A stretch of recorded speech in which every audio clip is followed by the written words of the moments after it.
Hi guys. Dito ako guys, lumaki. Yan, dyan ako lumaki guys. Lumaki ang ano? Every time na nagre-renew ako dyan. So, ever since bata pa ako noon 22 years old. So, That was? 22 years old pa lang ako noon, guys. So, sanay ako rito, guys, sa Krami. Para na rin akong member dito. I love. Hi.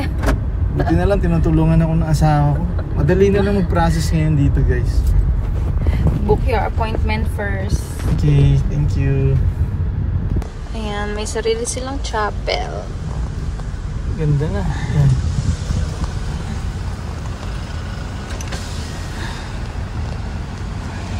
Tsaka ang linis dito. Organized. Ayun si General Malbar. Ayan General Malbar yan. General Malvar. Lolo ni Dennis. Hindi, lolo ko si General Aguinaldo. Sino lolo mo? General Aguinaldo. Tanong mo sa lolo mo.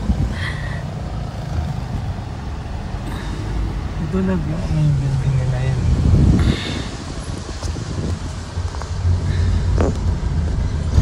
Adjust mo ba to? Yan ang headquarters. Ito. Ano? Okay, we're heading out. Sila Lapu-Lapu, guys. Saan sila Lapu-Lapu? Wait. Lapu-Lapu. Zoom natin sila Lapu-Lapu. Yun, sila Lapu-Lapu. Bronze statue nila Lapu-Lapu. Magkakasakit sila Lapu-Lapu. Nauulan na. Bronze yun, guys. Mahal yun.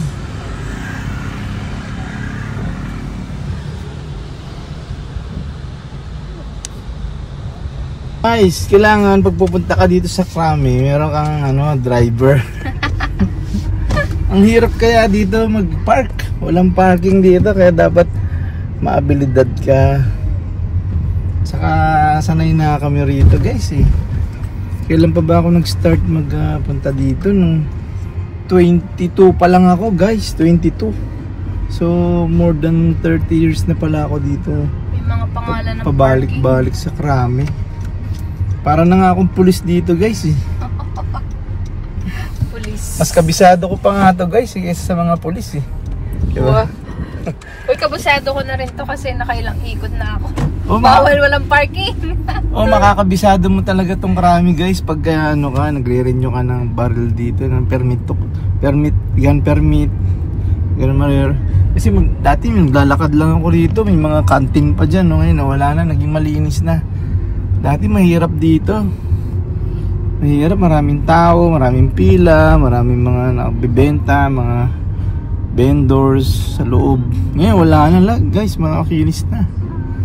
Maganda na, puro online na kasi, tsaka makiinis may appointment muna bago ka makapunta. May appointment muna rito bago ka nakapasok dito. Kailangan dito yung sanay ka na talaga. Hindi ako nagpapalakad, guys, sa iba eh. Ako mismo naglalakad ng papel ko. Kasi sanay na ako. Tinuruan ako, guys, no uncle ko na pulis eh. Si Intelligence Officer Henry. Tito Henry Ignacio. Uncle ko yan, tinuruan ako nandito. Bata pa ako noon eh. Pasikot-sikot kami rito sa Krami. Yan. Yan, tumanda na ako, syempre. Kabisado ko na. Okay, wait Kunin ko lang yung ID ko.